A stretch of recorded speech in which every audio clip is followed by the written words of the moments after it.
Ahojte, ja vás vítam pri ďalšom vlogu. Môžem to povedať? Môžem? Nemôžem? No, dnes je 1. novembra a práve sme sa vychystali s babami von.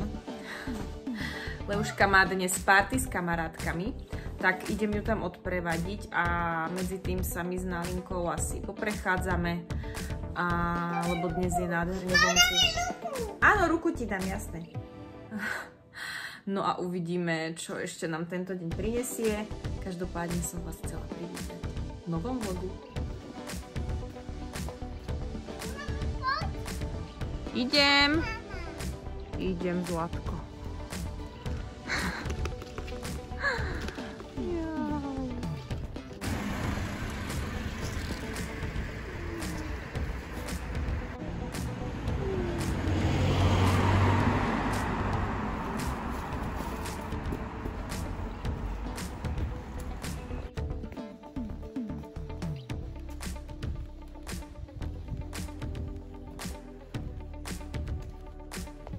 Idem vám akurát ukázať, čo som si spravila na večeru. A spravila som nám hráškový humus a zeleninu, paprika, mrkva, uhorka a humus robím z mrazeného hrášku, ktorým si nechám rozmraziť.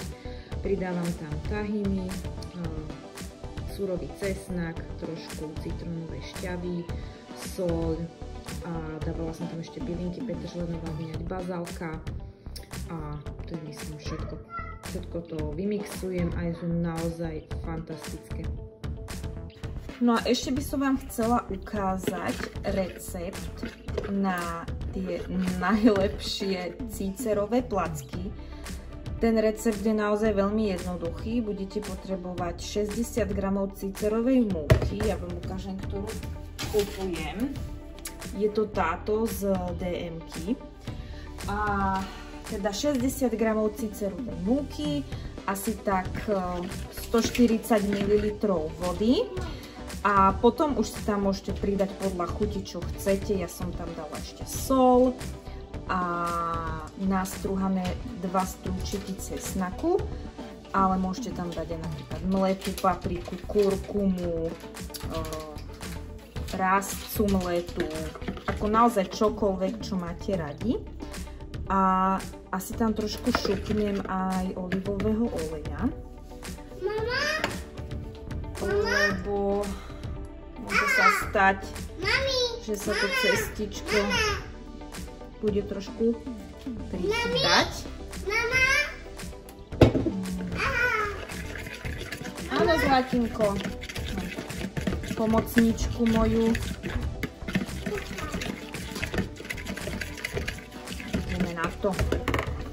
Pánvicu mám už vyhriatú. No a teraz si tam dám to cesto. Tie placky by ste nemali robiť príliš veľké, pretože oni sa vedia rady trhať tým, že vlastne je to bezlepková múka, tak nebudú veľmi držať. Takže takéto menšie odporúčam ich robiť. No a ja ich dnes nebudem robiť príliš veľa, pretože vypýtal si ich môj manžel iba. Ja už na ne chuť moc nemám a asi ani deti, tak iba tak pre neho.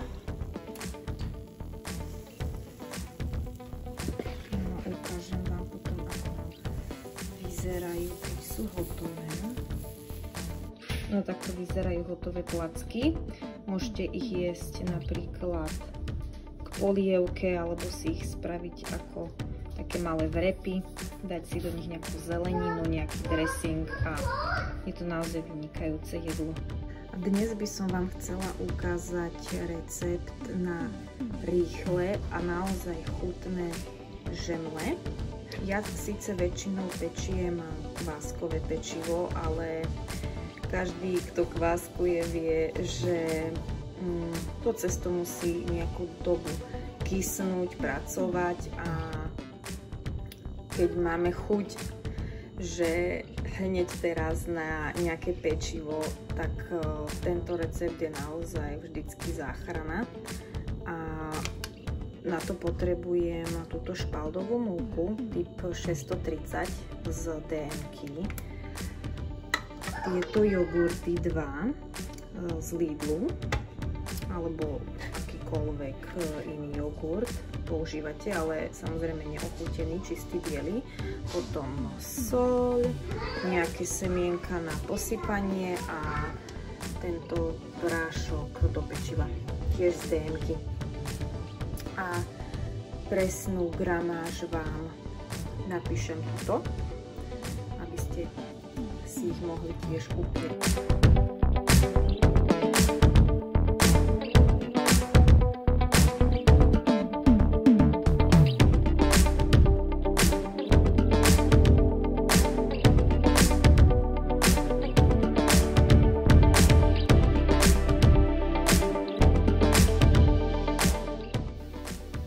Pripraveného cesta potom vytvarujeme malé žemličky, ktoré poukladáme na plech, vystlaný papierom na pečenie. To cesto je dosť lepivé, takže ideálne je, keď budete mať navlhčené ruky a pokiaľ sa vám ten tvar nevydarí tak, ako presne by ste si predstavovali, to vôbec nevadí, pretože oni celkom dosť narastú počas pečenia, takže ak aj nevyzerajú dokonale, to vôbec nevadí. A budeme ich piecť pri 180 stupňoch približne 15 až 20 minút. Uvidíte to podľa farby, mali byť také do zlatista.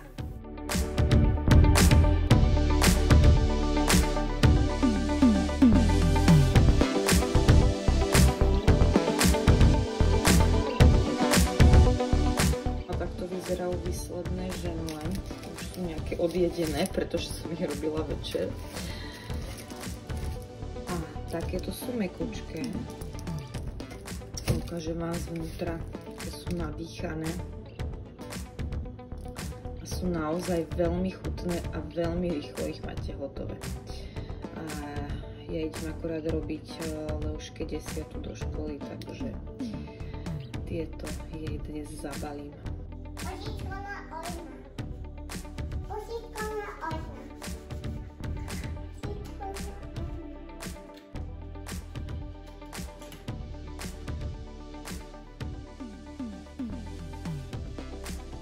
A teraz umývaš, či varíš?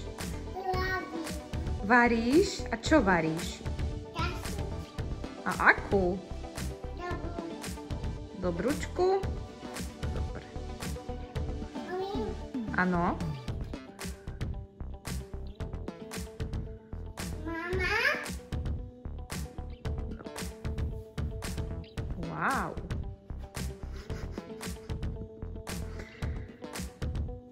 Že chňapku.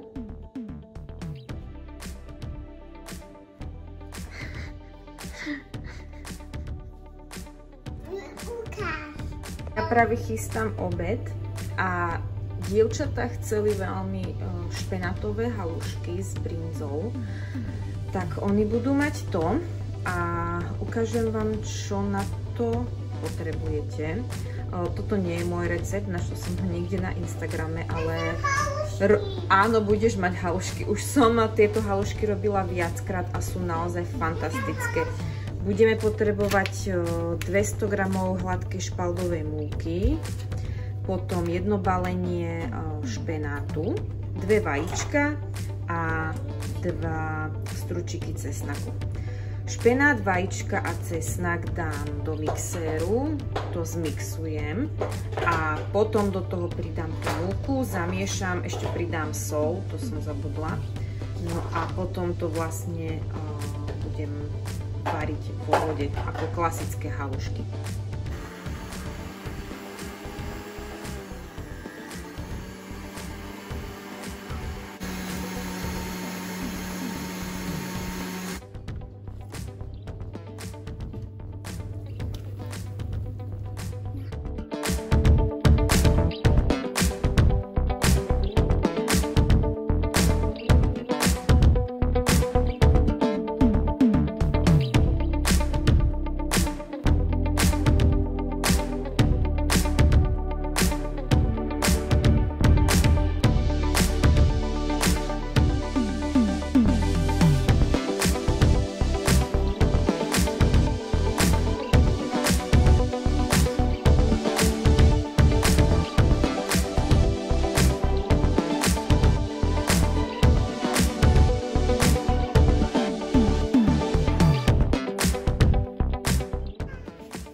školy a rovno na tanečnú.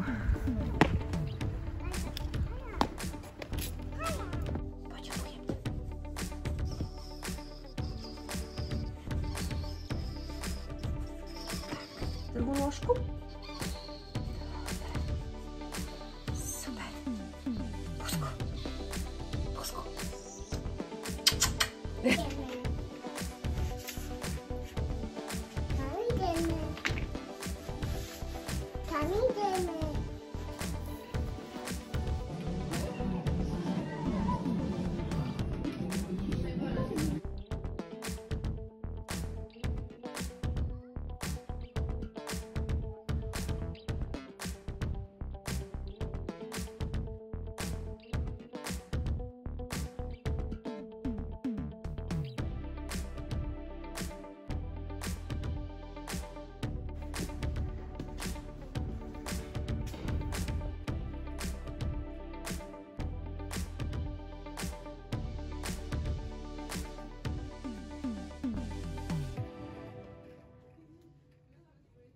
Ja viem, že tento vlog asi bude celý o varení a pečení, ale tak mám naozaj veľa zaujímavých receptov a rada sa o ne podelím. A teraz idem robiť croissany, ale nie z lístkového cesta, ale z takého cesta s tvarohom. No a budem na to potrebovať tvaroh, opäť túto špaldovú múku, maslo a prášok do pečiva, z toho si urobím cesto a potom vám ukážem vlastne, čo bude náplňou tých croissantov. Tak poďme na to. Som si všetko už dala do misy a je tam 200 g tej hladkej špaldovej múky, 250 g tvarohu, 125 g zmeknutého masla a asi 8 g prášku do pečiva a idem z toho teraz vypracovať cesto, ktoré potom nechám takých 15 minút odležať. Takže cesto som vytiahla z chladničky. Ja som ešte predtým zabudla povedať, že ono by malo 15 minút odstať v chladničke, aby to maslo trošku zatuhlo a ľahšie sa potom s tým cestom pracovalo a rozvalkávalo sa. No a rozvalkala som si ho na takýto veľký kruh a porozdeľovala som ho. Sice nie sú tie kúsky úplne rovnaké, ale nevadí. A teraz celé to posypem zmesou kokosového cukru a mletej škorice. Mám tam, myslím, 3 polievkové lyžice kokosového cukru a 1 čajovú lyžičku mletej škorice. A tým, že to cesto samotné nebolo sladené, tak môžete toho tam dať aj tak viac.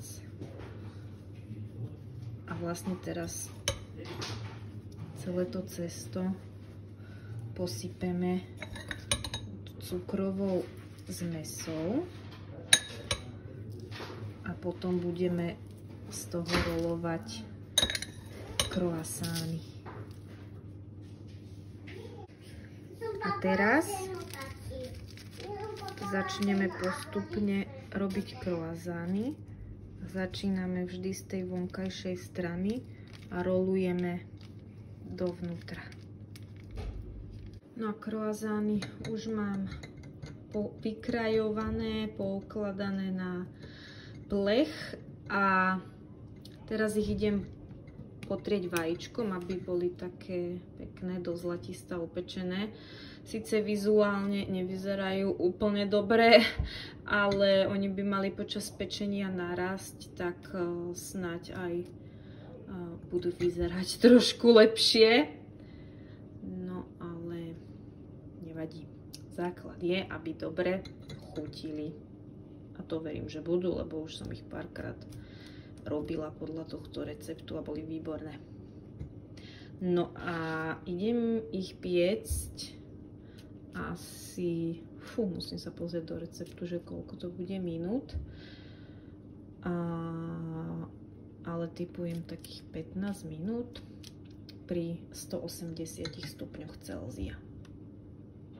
No a potom vám ukážem hotový výsledok.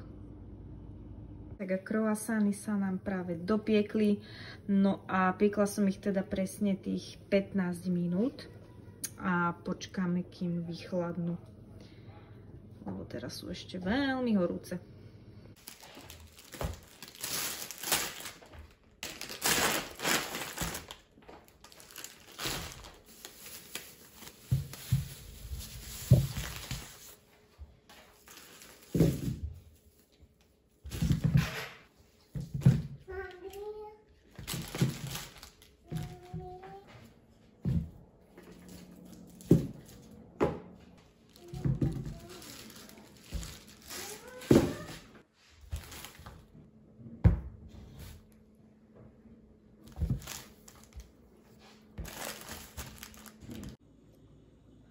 Dobré ránko, krásne ránko. Dnes máme piatok 22. novembra. Bože, tieto dátumy pre mňa, odkedy som na materskej, na rodičovskej, tak fakt mám problém s tým, že koľkatého je. No, ale ja si idem zarobiť svoj ranný jačmeň. Prosím vás, toto nie je žiadna reklama, žiadna spolupráca, iba zdieľanie toho, čo ja používam, čo mi funguje a za čo dám ruku do ohňa. A jačmeň a chlorela, to sú ako fakt veci, ktoré ja užívam denne už pár rokov. A mám to vlastne namiesto užívania všelijakých syntetických vitamínov, ktoré sú vyrábané niekde v labáku a ani divá svinia netuší, čo v nich je. No, dúfam, že tento môj šláč pôjde, lebo v poslednej dobe štrajkuje, ale ide to super. No takže zarábam si svoj ranný jačmeň, už som tu aj natiahnutá v športovom, idem si zacvičiť, pretože od septembra som si dala výzvu, že budem cvičiť každý jeden deň hodinu. Zatiaľ mi to vychádza a som fakt na seba mega pyšná, pretože cítim na sebe, že som veľmi zosilnela, mám fakt, že viacej sily a dokonca už viem spraviť aj klik, taký ten klasický, čo som predtým nikdy nevedela, lebo som nemala takú silu v rukách. No ale fakt je to super, to cvičenie.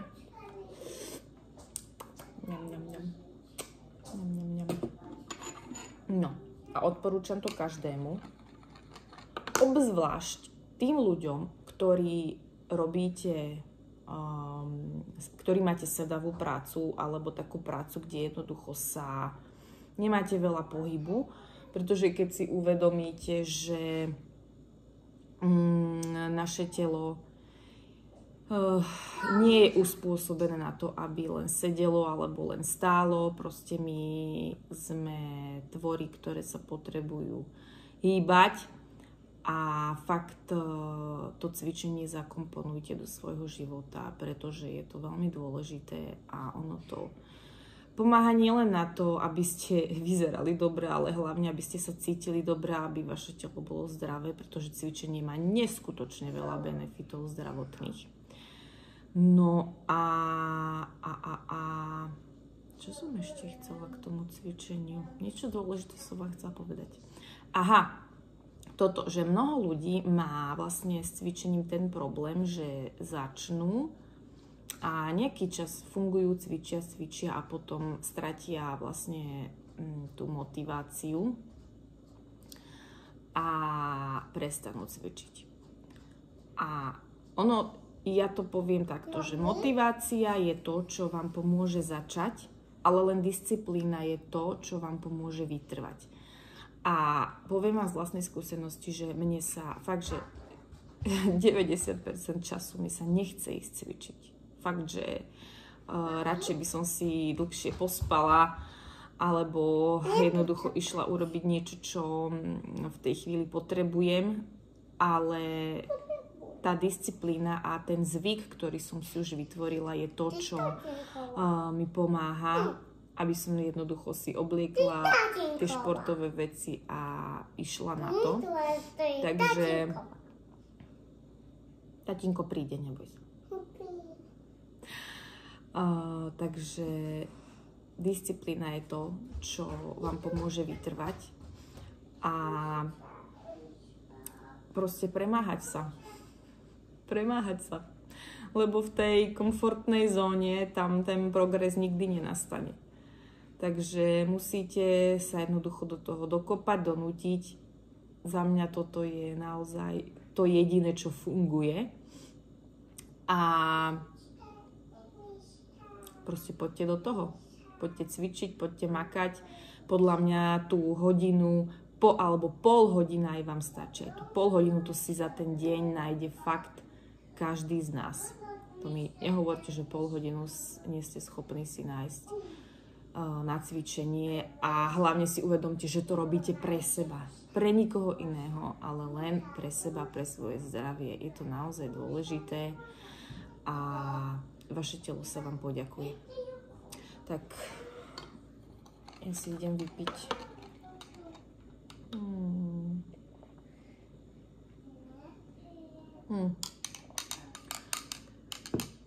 Zo začiatku tento jačmeň, keď som to ešte len začínala piť, tak fakt to bolo pre mňa hnusné. Ale je to väčšinou preto, keď máte tie chuťové bunky ešte na to nie sú zvyknuté a skrátka nemáte ešte dostatočne možno vyčistené telo.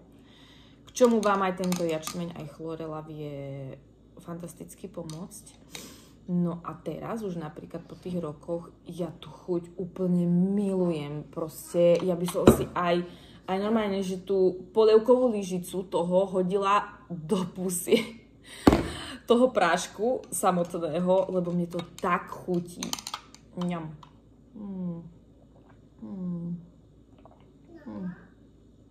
To fakt mega dobre. A zdravé. Zelené veľmi potrebujeme, aby sme mali čisté črevka.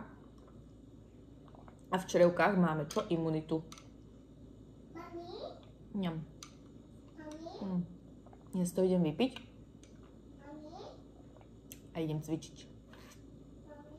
Ja som sa práve vrátila z mesta a bola som v DMke a ešte v takom našom malom bioobchodíku, čo tu v Piešťanoch máme. A tak som si povedala, že urobím vám taký mini haul, ukážem, čo som kúpila. V tom bioobchodíku Nala si našla toto, lebo samozrejme ju oslovili zvieratka, prasiatko a kravička. Tak áno, dám ti to. Tak takéto cestovinky. Chceš si to vziať? Tak nech sa páči. Potom tu mám z DMky tieto mrazom sušené maliny. Ja teraz chcem urobiť také cookies z matcha čaj, teda ten prášok, a s bielou čokoládou a s týmito mrazom sušenými malinami, pretože mali sme takéto cookies podobné v jednej kaviarni a boli fantastické, tak posnažím sa ich vyrobiť, aby sa čo najviac podobali a hlavne, aby tak chutili. Čiže toto na to potrebujem. Potom Nala si vybrala tieto polystyrény, ale veľmi ma oslovilo, že sú to vlastne z šošovicovej múky. Vlastne len šošovicová múka a morská soľ, takže veľmi dobré zloženie. Ešte sme ich nechutnali, tak vyskúšame.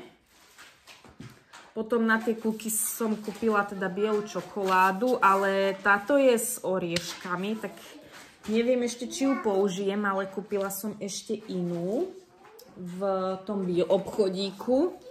Takúto. Tá je čisto iba biela, bez orieškov, tak uvidím, ale asi skôr použijem túto. Potom tu mám čili, korenie a... Čo zlatinko? Čo to je? To sú tie malinky, dobre. Rakitníkovú šťavu, to si dáme, čajíku, potom matcha prášok na tie cookies. Zlatinko, počkaj. Potom pšeno. A ešte niečo by tu malo byť. Či to je všetko? To je asi všetko. Tak to je, myslím, všetko. Nie, ešte toto, bože, to som zabudla. To už som aj stihla načať. Z DM-ky tieto jablkové, vlastne sušené jablčka obalené v čokoláde. Je to fantastické. Som to zjedla celé. Je brutálne, to si určite kúpte. To si? Fakt je to výborné.